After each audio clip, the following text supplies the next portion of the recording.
think it's probably more to do with some unconscious alignment of ideas, values, or world perspective or worldview. That's been something that's been surprising, and we kind of joke about it now. Like when we meet someone that we really connect with and go, oh yeah, I really like this person, they seem really great, we should have them around for dinner or something.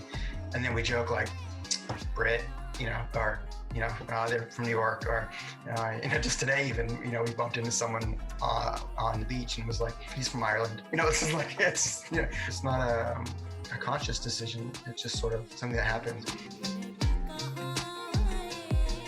That's Eran Thomson from the USA, and you're listening to Not From Here, a podcast that's all about the experience of being from somewhere else, but calling Australia home.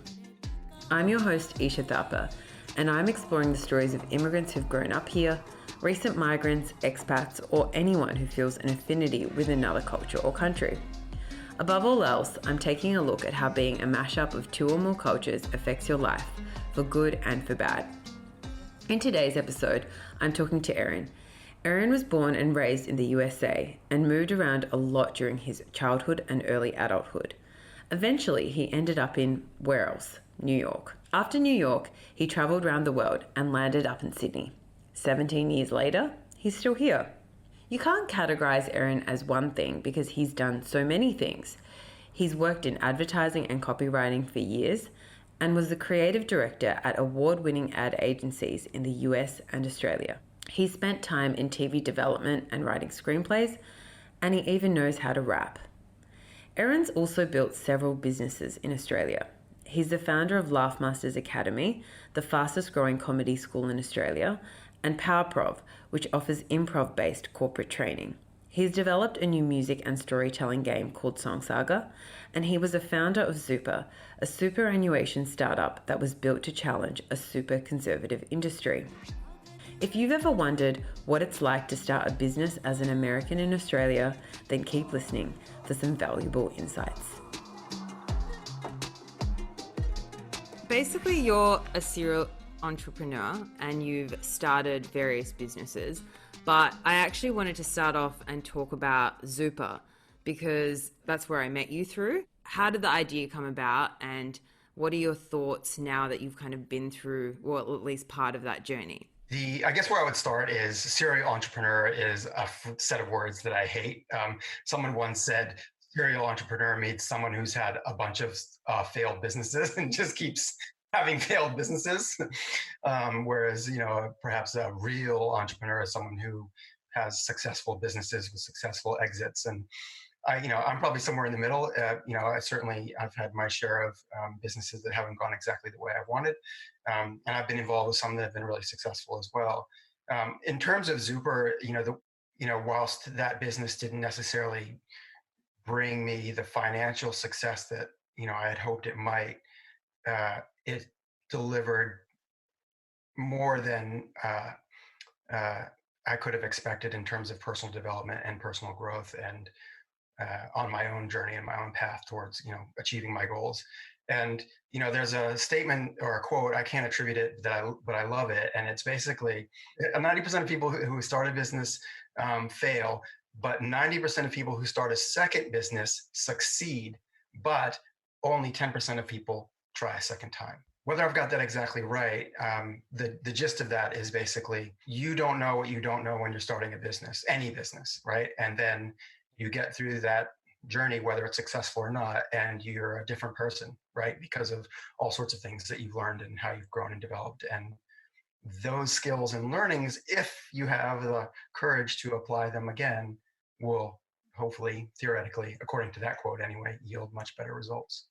So for me, that's the silver lining with Zooper is, I couldn't have chosen a more challenging industry to take on. I chose some interesting partners that made for a very challenging and steep learning curve and steep professional development and personal development curve. How did you envision when you were developing the Zooper brand? Did you think that Australian audiences would connect with it? Because I think we knew that people would respond to it well because there was nothing like it in the world, right? It was, taking a step back, superannuation is a fundamental part of our financial lives in this country and in other countries that have superannuation schemes, or in America, we have like 401k and IRAs and, those are kind of similar. And they're, if you're paying attention to your financial health, you're aware of these things and or have these things, but there's so much a part of our financial success, if you will, and yet it's so few people pay any attention to them. For most Australians, the amount of money that they have in their superannuation is 9.5% of every cent they've ever earned since they started working. And I don't know about you, but most people I know don't put 10% of their savings or their salary away anywhere else. So for everyone's, this isn't about Zooper, it's just super in general. For everyone who has superannuation, that 9.5%, 10% that's sitting in an account somewhere is probably the most amount of money they have saved anywhere, right? It doesn't matter if you've been working for 1 year or 30 years, right? That's going to be a substantial amount of money. And for most people, it's their largest asset. And it's the asset they pay the least attention to. And what we discovered and learned as we were kind of going on the journey towards deciding whether or not we want to tackle such a behemoth industry that was so big and so stuck in its ways was, can we break it, right? Can we, really disrupt the industry in a meaningful way? And if so, what are the channels and opportunities in that space? And to answer your question about how do we get people excited, yes, the brand was fun and playful, and the tone of voice was informative and educational in a way that was accessible for everybody, and that was by design. But we also discovered that there was a lot of just key trigger things for people that they didn't know, but once they found out, they became interested. And some examples of that are, you can ask people questions like, hey, if your superannuation was invested in things like nuclear weapons or tobacco, how would you feel about that? And most people would be like, I wouldn't like that. And then the next question is, well, do you know if it is? And most people's answer is no. And for most people, the answer was yes. So when we figured that out, we were able to use that as a way to kind of build a product and build a brand and build a reputation around doing things ethically, doing things responsibly, and doing things in a way that was accessible and approachable for anyone and everyone. And so obviously you researched Australians' attitude toward money and their finances pretty thoroughly. So what would you say are the key differences between Australians' attitude toward their money and Americans' attitude? That's a really great question. I guess, because I've lived in Australia now for 17 years. So certainly my relationship with money has changed quite a lot over that period of time. And, so I don't know that I can easily compare the current vibe in America with the current vibe in Australia. But the corollary for me is around employment. And one of the things that shocked me the most when I first moved to Australia was how casually people treated their jobs, right? It was almost like they're entitled to a job. And of course, they're always going to have a job.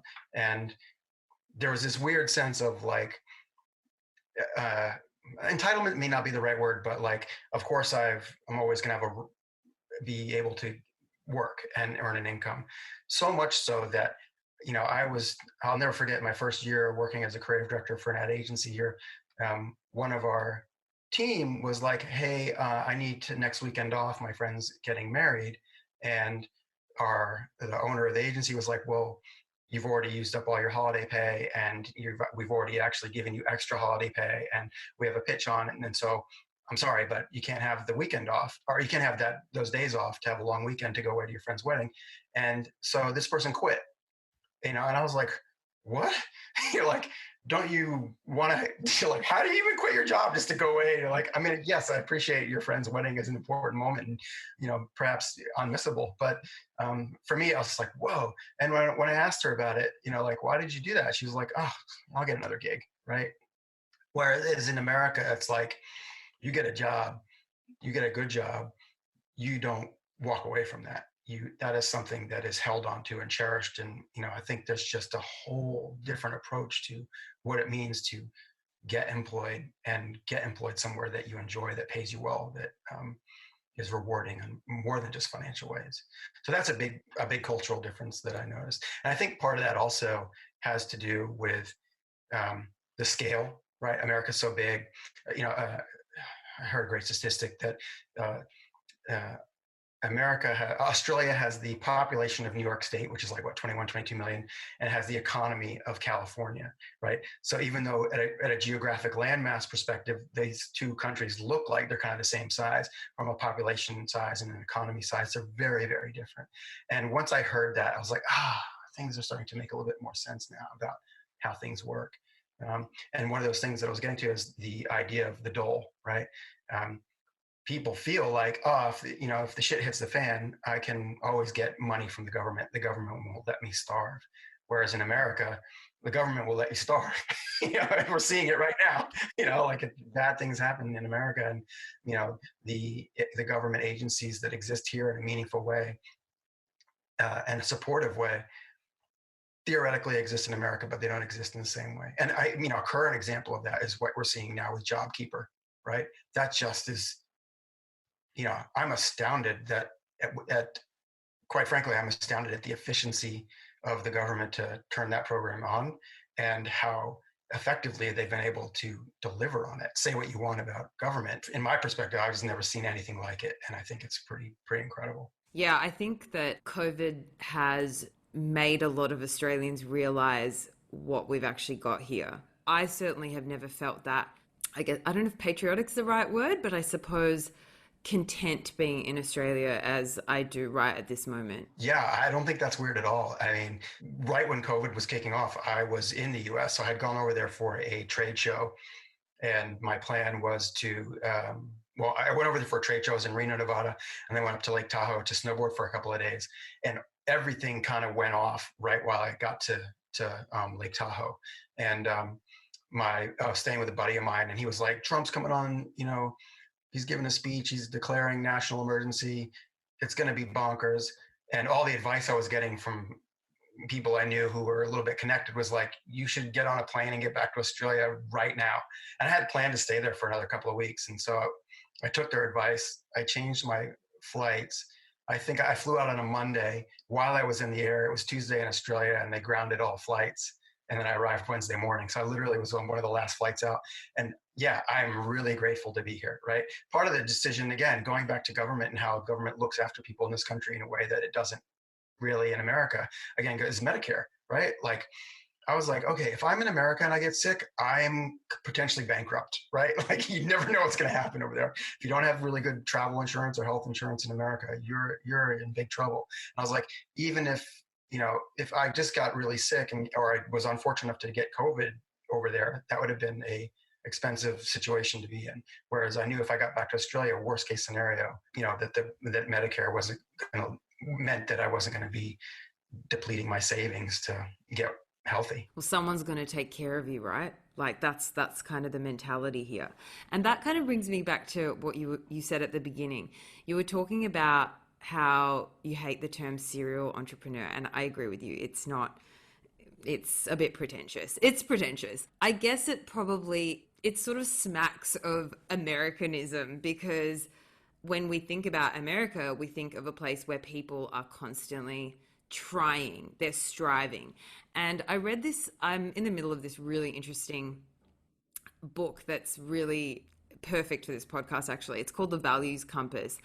And it talks about this writer has lived in 101 different countries around the world, and including Australia and America. And she attributes one overarching value to each of those countries. She spent a lot of time thinking about what's something that people don't lose when they leave that country.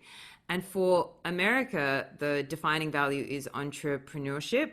And for Australia, it's mateship. The concept of mateship, I've always kind of just thought of has something to do with, I guess, the Anzacs helping each other out. But when I read the book, it's more about doing things for the greater good, helping out someone, no matter if they're your close friend or just a colleague or someone that you have known for 2 minutes. Like, you do what you can to help other people and you do things for the common good. And in America, she talks about entrepreneurship being something that it's not about making money. It's about striving for what's better and striving for change, and that Americans embrace change in a way that most other countries don't. And that's what's led them to be this dominant force in the world, right?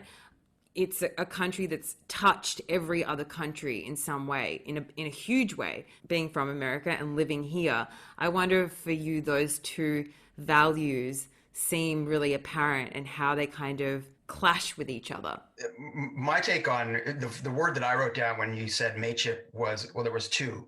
One was nepotism and the other was lethargy. So I have a very different kind of response to that. Like the whole thing about someone will look after you is really interesting, right? Because I think if you grow up in a culture like Australians have grown up in, there's a couple things going on, right? One is, yeah, you grow up in a culture where the government's going to look after you if you get employed. Government's going to look after you if you're unwell. And I think that's wonderful. And I think that's great, and probably as it should be. Add into that the fact that Australia really hasn't known any true hardship in our lifetimes, and maybe several generations, right? The closest thing that I'm aware of, I read Fatal Shore, so I feel like I have a broad history of understanding of Australian history. What's Fatal Shores? Fatal Shore is like the definitive autobiography of Australia. It's a classic book. It's about 8 inches thick. It's massive. I've never heard of it. Okay, I've got to write something down as well. Yeah, there you go. Trade you a book for a book, The Fatal Shore. If you factor in this idea of, maybe you mentioned Anzac, that's kind of like the last thing that Australians still cling on to, is like, man, remember when we had this really hard fought situation that we have to celebrate every year by getting up at 6 a.m. and doing a dawn service? Well, I think possibly what happens is that because we've grown up in a culture of government will look after you. We've never really known real hardship here. This she'll be right mentality is so pervasive and so predominant, right? And what that means is that people can take a lackadaisical approach to life. And, I think part of your curiosity is about what's it like to be from one country and move to another. And for me, when I first moved here, I think one of the things that struck me was just how, I don't want to say unambitious, but certainly like a lackadaisical approach to work I witnessed, right? In the ad agency that I first worked at, my creative department would disappear some days, and I'd be like, where is everybody? And my assistant or my PA would be like, oh, waves are probably good, right? Everyone's gone surfing. I was like, what? I came here from New York City where like we would work, till 10 at night, and we'd eat at our desks, and I just, not saying that's healthy or good either, but it was such a culture shock to me that to work in a professional industry where people could just bugger off for a wave, for a couple hours at lunch, and have that be kind of like taken as almost like it's my right. The waves were good. How could you deny me? Like, what do you mean? Like I have to be here for a meeting. It's 6 foot and glassy. So there's a bit of that going on. And I guess to kind of circle back to where your question around mateship, the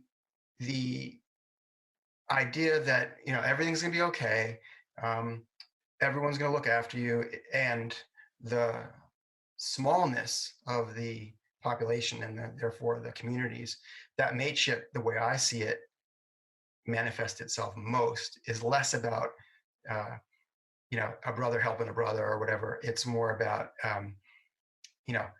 hooking up your mates, helping your mates out, right? And again, I only from my own personal experience can I can only speak from my own personal experience, and from what I've seen. Another example, again, drawing from that time when I was still working in advertising, was, for example, in New York, if we were doing creating an advertisement and we needed photography of food for a food client, like someone who made packaged food goods, right? And we're working on a campaign for them. We go, okay, we want black and white tabletop photography. Our art buyer would bring in 25, 30, 50 portfolios of photographers who all specialized in black and white tabletop food photography, right? And in Australia, when we had the same brief, I would get portfolios of people that did cars and portraits and landscape and color. And, I'm like, wait, who are these people? What are they supposed to do? I don't know how to hire them because they're trying to do everything. And because of that, I found it really hard to make decisions around who to hire. And that speaks to another aspect of what it's like to live here, which is the economy is so small. you can't specialize. If you're a photographer and you only do black and white tabletop food photography in Australia, you're not going to make it, right? You need to be able to have a broad portfolio and touch a lot of things, and maybe not be an expert in one, but a master of many. And for that reason, what I saw was people making a decision of, well, this guy's portfolio might be better, but is it better enough for me not to hire my friend who I like and know and trust, right? Whereas in New York, it was, I don't never heard of this guy, but his work is the best. And that impacts the outputs and the quality, I think, of where you end up. So there's a few things going on there, but I think part of it is really about, people choosing to work with their mates, even when that may not be the best decision for the desired outcome or the desired result. That outcome thing's really interesting because have you ever watched the Logies? I'm aware of them, and I've probably seen like highlights and recaps, but I'm not a huge fan. When I was growing up, they were basically our TV awards, basically like the equivalent of the Emmys. And the same people always win? Pretty much. But it's also actual awards night, and the way that the show is presented. It's me and my brother always used to say that it's like the show's been hosted at an RSL when you compare it to the Emmys or the Grammys or, the Oscars or something. I mean, in America, like when they're putting on a show, they're putting on a show. Obviously, there is, like you said, this element of specialization that leads to these incredible outcomes. I think it's most clearly seen in show business if you're going to make a really obvious comparison. Sure. I mean, it's scale, right?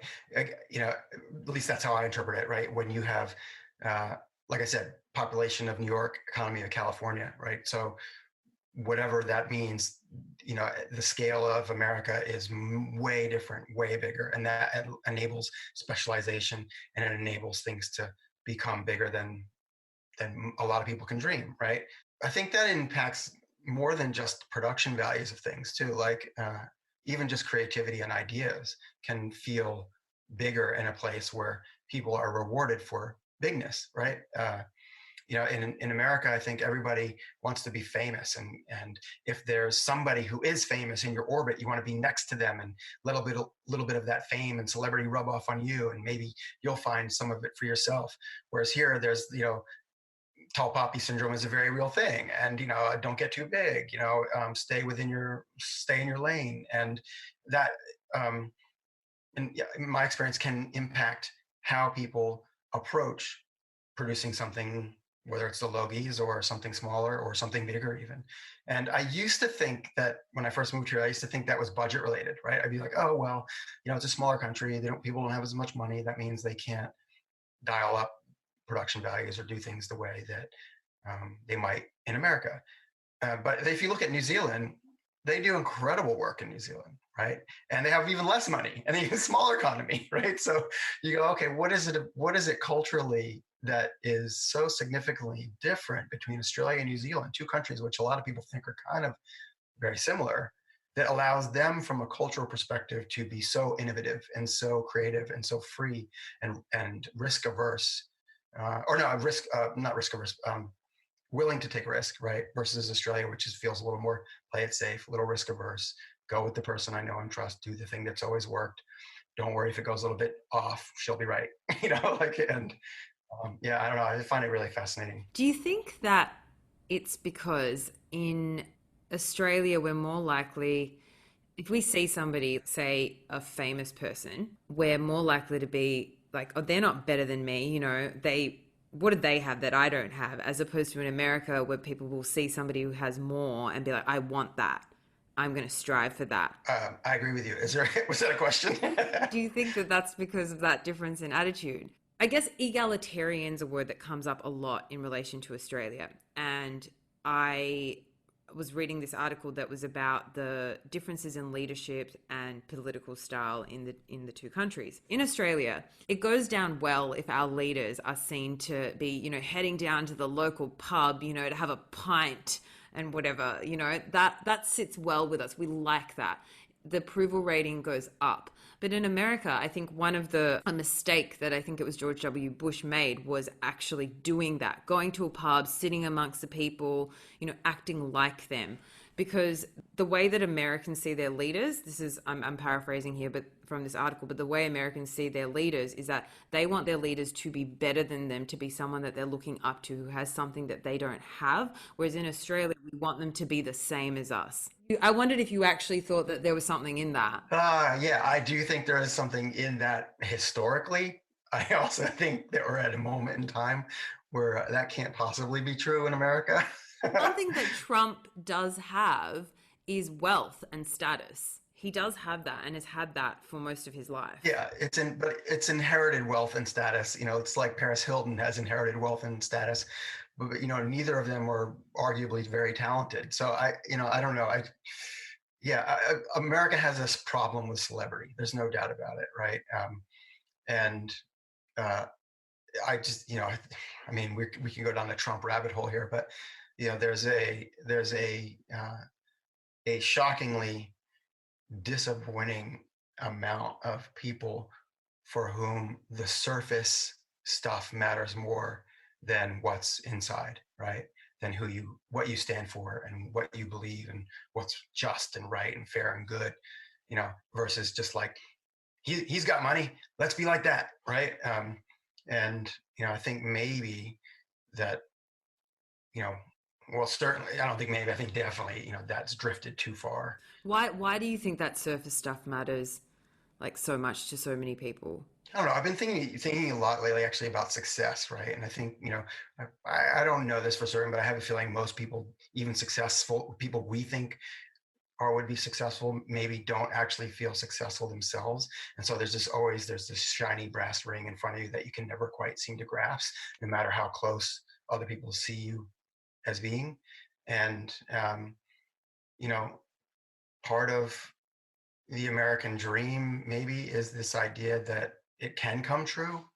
And so when Americans, I don't know, I'm kind of thinking off the top of my head here, but if you look at most Americans who voted for Trump, right, they may not have had the same educational opportunities. They may not have had, they may not be able to earn the kind of money they would like to have. They may not live how they'd like to be living, but they see Trump as aspirational because he can speak their language, right? He speaks to them directly.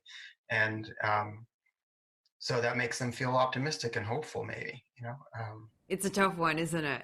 It's so fascinating to think about. I think the whole Trump thing is obviously it's going to be one of those things that, in 100 years in schools, they're just going to be like, what happened? What lessons did humanity learn, right? It's very telling though. I think that who we elect to be our leaders is obviously really telling about. Yeah. I mean, I was, it's no secret that I was super disappointed at those election results. It actually, the memory that comes up for me goes back to when Bush Jr. was elected. So my journey to Australia started with sort of an around the world trip, and I was in Bali and in a taxi cab by myself with the Balinese cab driver, and we were talking about the upcoming election. And he said something that stuck with me all these years, and that was, first of all, that people understood. He is, from his perspective, the world understood that America had elected a president that didn't necessarily reflect the beliefs, opinions, or ideals of all, or if any, or certainly most Americans. He's like, that's because most of the world has leaders like that. He's like, so it makes perfectly good sense to him that, it could happen in America, right? There's many countries, whether it's Russia or the Philippines, or look anywhere on a globe, and you can find a country with leadership that doesn't necessarily reflect what the people feel and think, right? And so he was like, yeah, it's no big deal, that happens. He said, but if Americans elect Bush a second time, then the world will start to turn its back on America. And I remember thinking, wow, I wonder if he's right. And then Bush got elected a second time. And, it was like, and I remember feeling then like, oh my God, I'm really glad to be in America, in Australia right now, because, America's making a very weird turn. And so we were, in Australia, and then Obama got elected, and then the whole world kind of went, right, good, okay, things can maybe get back to normal. It even made sense at that time, like possibly for me and my partner at that time, for us to kind of go, maybe we can move back to America now. Would we want to do that? How would that feel? And we didn't. And then Trump got elected, and yeah, everyone's just going like, what? How did this happen? It's just unfathomable.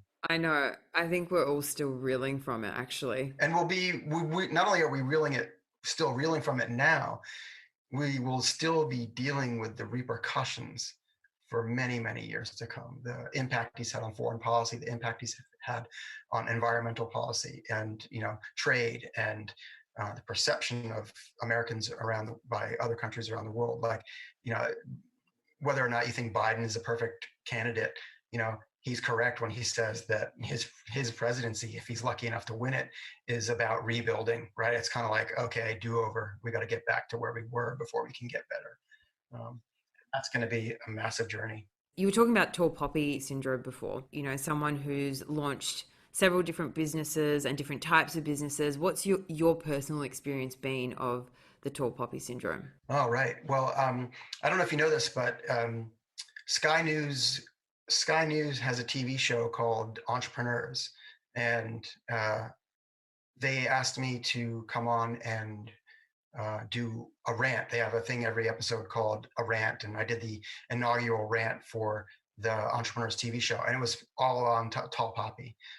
So if I have a look if you haven't already seen it.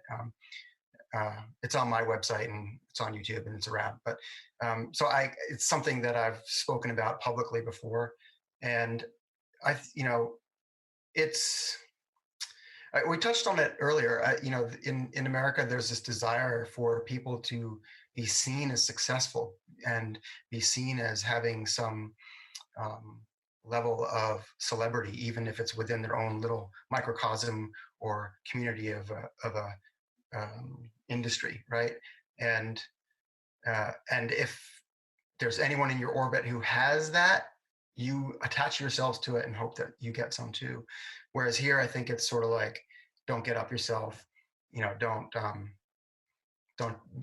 if you have wealth and you have success, don't flaunt it, don't show it off, keep it to yourself, mate, and, I don't know. I think it's a very interesting cultural phenomena, and totally foreign and totally new to me. When I moved here, I didn't understand it. If you weren't going to give advice to someone who was from America coming to Australia, and they were someone who was interested in launching a business here, what advice would you give to them? How would you tell them to approach it?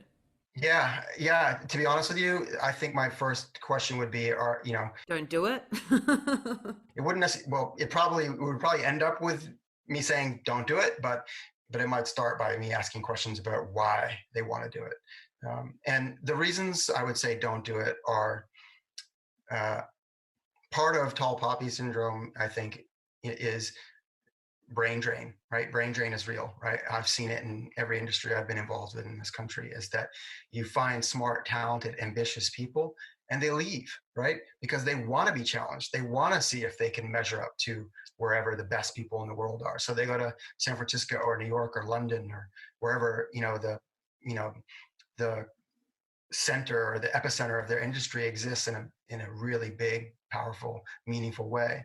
And so you have all these people that, I don't want to say everyone, because obviously there's brilliant, smart, talented people here, right? But certainly I've noticed in the industries I've been involved with, a migration of people away. And the corollary to that is all the people asking me, why are you still here? I don't get it. You can leave. I would kill for a green card and you're choosing to be here. I don't get it, So, and the other part of that too is, again, depending on what type of a thing that you want to start, is and it's probably related to tall poppy, or there's probably a cultural thing here, but it's about risk, right? And we saw this, circling back to where we started this conversation with Zooper, right? Zooper is a phenomenal product. It's a great brand. I would recommend it to anyone, even if I wasn't affiliated with it. I truly believe that it's the best, if not one, it's one of the best, if not the best superannuation products in this country. And we could prove to everyone that we showed our pitch deck to what we wanted to do, what we had already done, what we had built, what we wanted to build, how we were going to grow it, what it was going to cost us to get to scale, and there was no single question that any venture capital potential investor asked us that we didn't have a good, smart, proven answer for.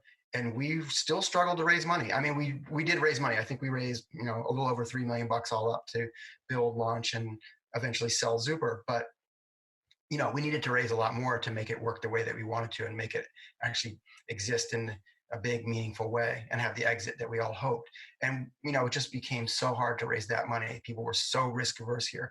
And what I've seen in the VC space here is if you're already making money and your business is already working, then they'll give you money. Whereas in America, it's like, you got a cool idea? Here's a couple $1 million, go for it, because they're willing to take 10 bets on the hope that one of them pays off. Whereas here, everyone wants every bet to pay.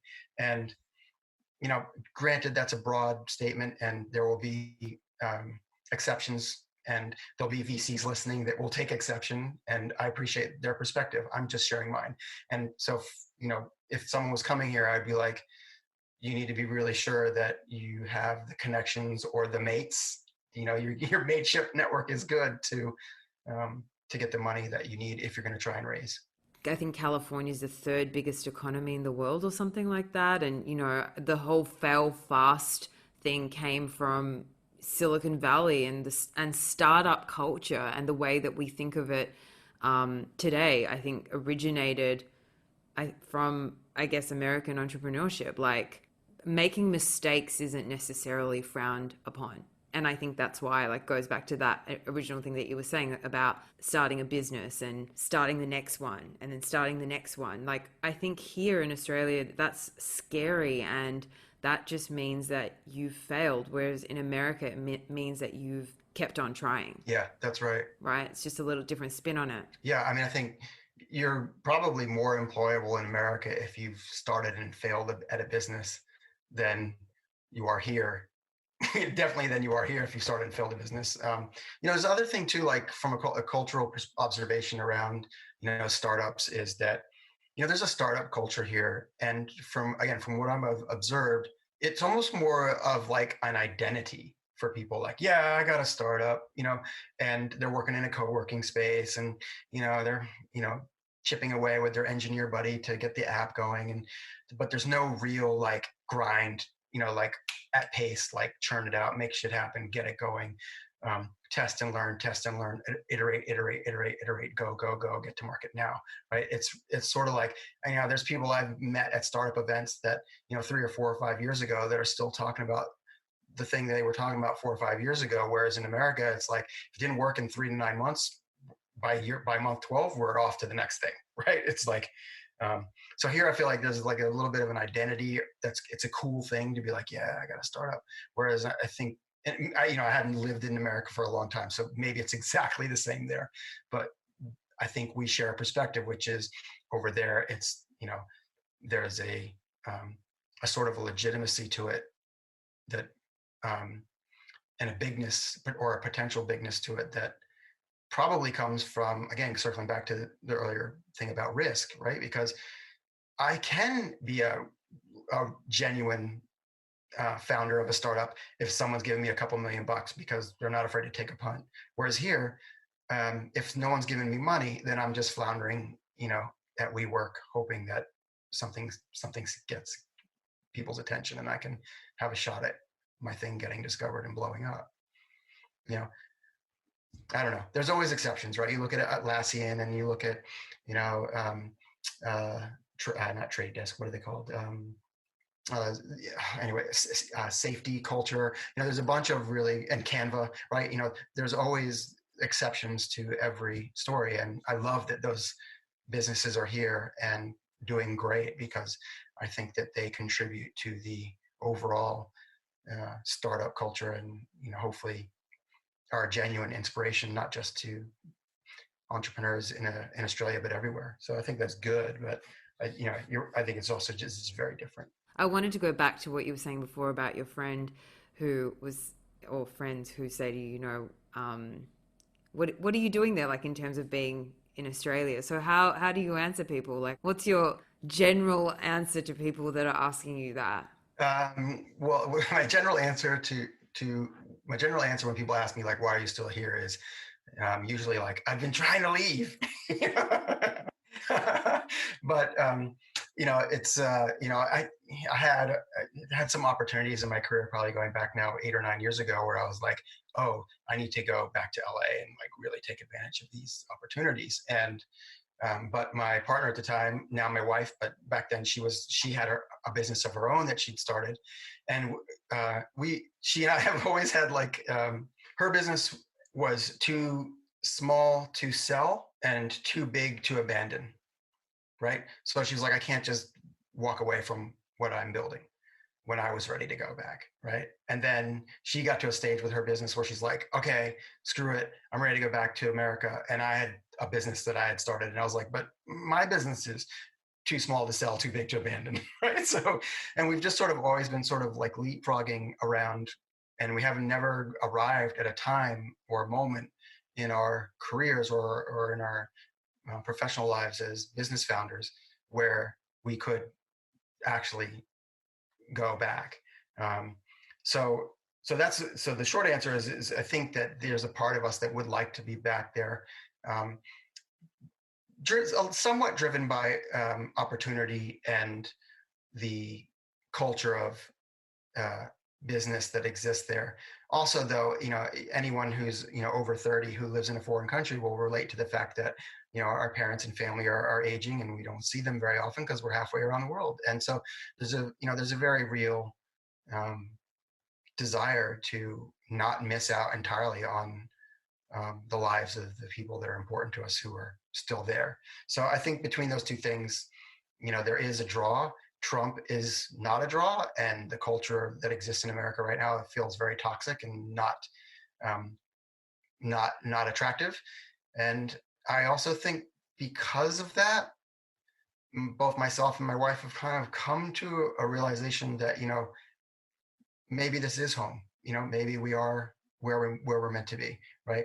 We're starting businesses that are challenging and exciting and inspiring and rewarding. We're in a country where we have good healthcare, where the government will take care of us if we, theoretically, if the shit hits the fan. So um, maybe not. Let's not rush back. And so I think the thing we joke about is, can we get to a place where we can choose to be in America 3 to 6 months of the year if we want, but we don't need to be. Um, and yeah, well, our penultimate dream the real ideal would be like, 4 to 5 months here, 4 to 5 months there, and like 2 to 3 months, you know, wherever, right? If we can work remotely or take long holidays. But that would be the ideal, huh? Yeah, that's the dream. I guess you were talking about going back home and wanting to be around family and friends, but how have you found it building a community in Australia? How do you find the social culture here? It's a great question. So, I mean, obviously, one of the things I've observed in the UK that's very similar to here is that pub culture, right? A lot of where friendships are built is around pub culture, and certainly right now with all the pubs being closed, people are kind of freaking out, right? But for me, that's not really an American culture, right? Of course, we go out to bars and have drinks and things, but it's not in the same way and not with the same kind of context that people do here. And so that was hard for me to kind of embrace when I first arrived, because I'm not a big drinker. And I remember like being out with groups of people from work, and they'd be through their first beer and I'd barely touched mine, and be my shout, and I'd be like, what are the rules when about shouting the next round when you haven't finished your beer? Like, do I have to buy myself one? I mean, they've already, it's just very confusing. So that part of it was interesting and challenging for me personally. I also found that whilst I have made some great relationships and have great friendships with Australians, that the majority of our group of friends and close associates are almost all foreigners. And that's not by conscious choice or conscious decision. I think it's probably more to do with some unconscious alignment of ideas, values, or world perspective or worldview. So yeah, so that's been something that's been surprising, and we kind of joke about it now. Like when we meet someone that we really connect with and go, oh yeah, I really like this person. They seem really great. We should have them around for dinner or something. And then we joke like, Brit, or they're from New York, or just today even, we bumped into someone on the beach and was like, he's from Ireland. This is like, I don't know. And again, it's not a conscious decision. It's just sort of something that happens. I think probably, like, I'm thinking out loud here, but part of that comes back to, both myself and Amy, my wife, were ambitious people who really want to be around people who inspire us and are excited and enthusiastic about things, and make shit happen. And there's I think, a broad sense of, that she'll be right ideology means that people aren't as hungry, right? I think in America, we grow up with this, you're taught like, you got to fight, you got to struggle, you got to work hard, you got to make shit happen. If you want to succeed, you got to make it happen for yourself. And no one's going to look after you, right? It's up to you. You can have the world, but you got to work for it. Whereas in Australia, maybe it's like, well, you've already got the world, right? Like, so you don't have to work that hard. And again, I'm not speaking about everyone everywhere in this country. I just think that maybe there's a different perspective. And ours is also like, I'm not saying ours is right or better, right? We work an unhealthy amount. We're ambitious to a fault. We have to remind ourselves that we live here and it's beautiful, and we should go for a wave in the middle of the day if it's beautiful, or go to the pub with friends when we feel like we should be working.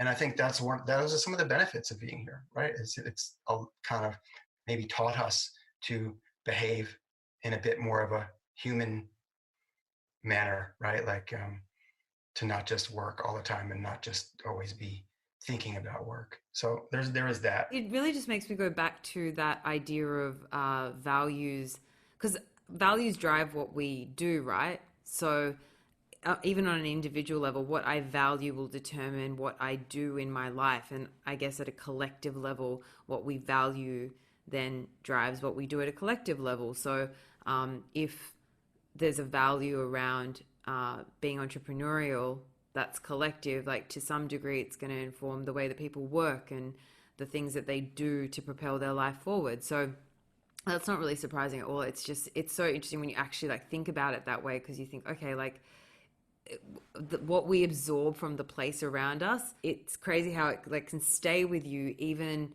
because you moved here 17 years ago, you said? Yeah, and obviously some of those things are still in you, right? And I think that that's why I find the concept of place and identity really interesting. So yeah, you definitely answered that question. But I just wanted to ask you on a more like lighthearted note that you're obviously, well, part of what Eran does is that he is a copywriter and he's creative. And so I just wondered that, what did you think of Australian slang and the way that we use language, both in a professional and a personal context? Yeah, well, I mean, there's great expressions here. Anybody.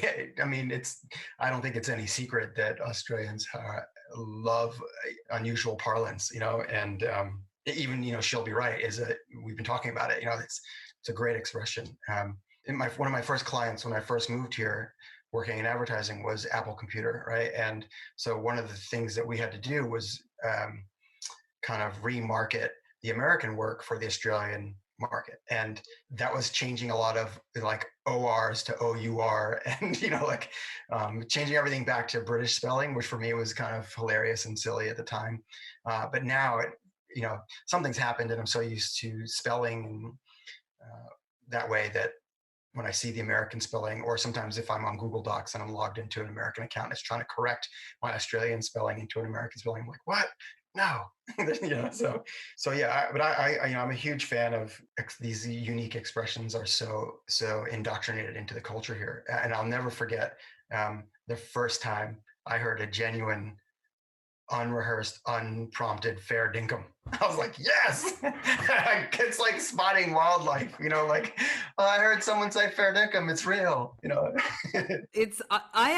I cringe when I hear some of those like Australianisms. I'm like, no, it's real.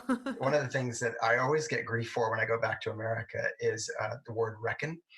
Because here people say, what do you want to do now? I'd be like, oh, I reckon we should go to the pub, right? It's totally normal, like it just means like think, right?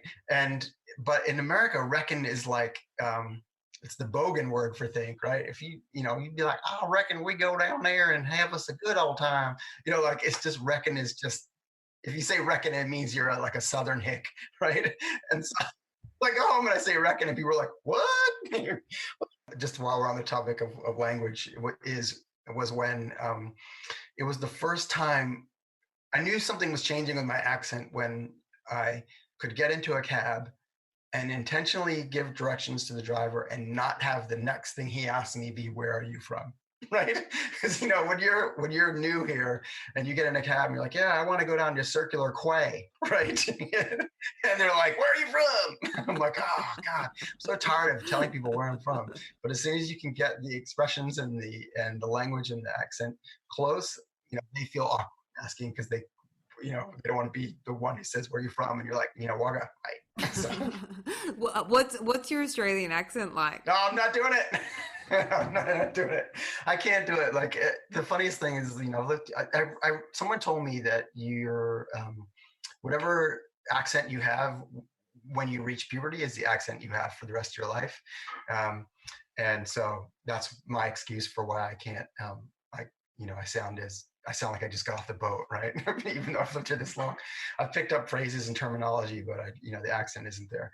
But there's always that like, oh yeah, oh yeah, mate, yeah, how you going, mate? Yeah, oh yeah, going down the pub, mate. I don't know who that is, but that's all I got. I like it. We talked about business before, but if someone told you, hey, I want to move to Australia, what would you say? Just broadly speaking. When I first moved here, anyone that I spoke to, I'd be like, I just got here. What don't I know that I need to know? Give me 3 things, right? And and there's three that stick out in my mind. The first was, if you order a hamburger, open it up, pull the bloody beetroot and pineapple off it, and then put it back together and eat your burger. And I was like, yeah, that's good advice. It's a cultural thing, but like beetroot and pineapple have no business on a burger, in my opinion. And so I that was good advice. So I would share that with anyone who was headed this way. The second was also food related, and it was never buy sausages from the supermarket. Always go to the butcher. And that's proven itself out to be a good advice as well. And the third, you're gonna have to forgive me here, but the third was, this friend of mine said, you have to understand, in Australia, people don't date, right? They get drunk and then they root, and then they spent 3 months trying to figure out what happened. So I was like, all right, maybe that may or may not have been my experience. I won't divulge, but that was pretty funny. So, and then on a serious note, like if someone was moving here, I guess, one of the things I would say is, if you're choosing to move here, then you should know why, right? And have a good reason, and think carefully about where you want to live, right? So we have the luxury of going back to America anytime we want, right? And, like I said at the beginning, a lot of people here would kill for a green card, and they're confounded by our decision to stay here when we don't have to. But, we live in Tamarama. It's one of the most beautiful beaches, in the world.